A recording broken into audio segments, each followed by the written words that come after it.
साथियों नमस्कार।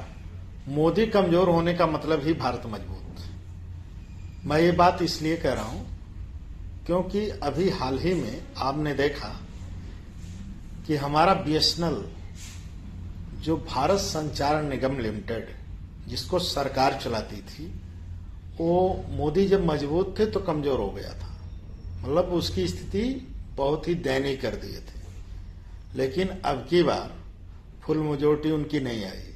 गठबंधन की सरकार बनी, कम सीटें आई, सरकार तो बनी मोदी की, लेकिन हमारा बीएसएनएल भारत सरकार निगम लिमिटेड बहुत ही मजबूत हो गया। आज वो 5G लॉन्च किया है, बहुत खुशी की बात है। वो भी 100 रुपए में 45 दिन 1.5 GB डेटा के साथ।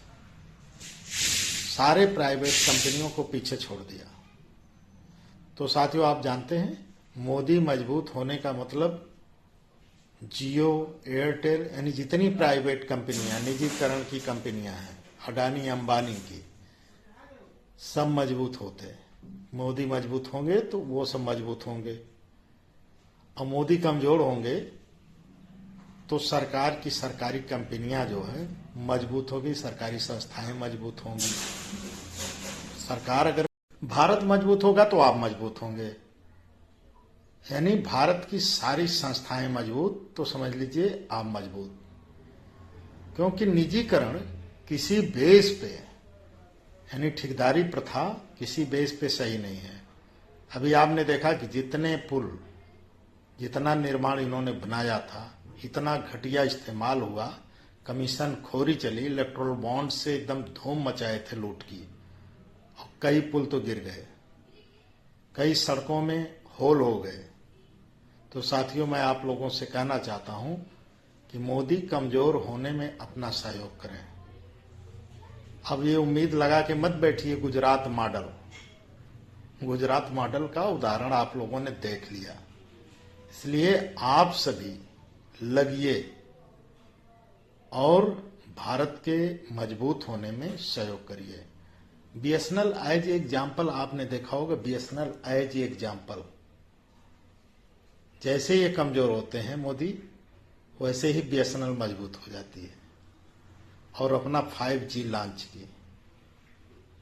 तो साथियों, ये फर्स्ट स्टेप का एग्जाम्पल है और आगे बहुत कुछ आपको देखने को मिलेगा।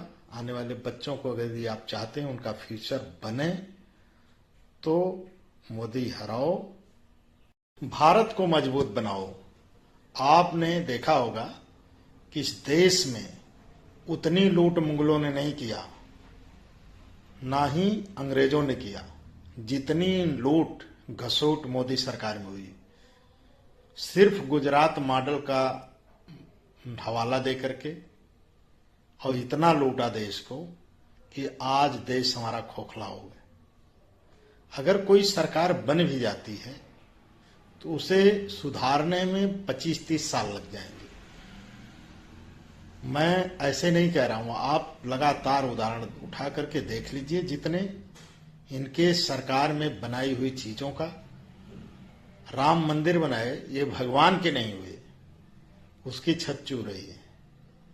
सोच लीजिए साथियों कि हमारे देश के विद्यालय की हालत बद से बदतर कर दी गई है, शिक्षा व्यवस्था ध्वस्त कर दी गई है, और सुप्रीम कोर्ट को भी जाके टच किया बंदा। सुप्रीम न्याय व्यवस्था समाप्त करने की बात की, संविधान समाप्त करने की बात की, और एक पीएम को यह सब शोभा नहीं देता है। तो साथियों, मेरा कहना है कि आप सभी यदि चाहते हैं इस देश में न्याय व्यवस्था और सरकार और आपके फ्यूचर बचे रहे, तो मोदी हराओ अभियान चालू कर दो।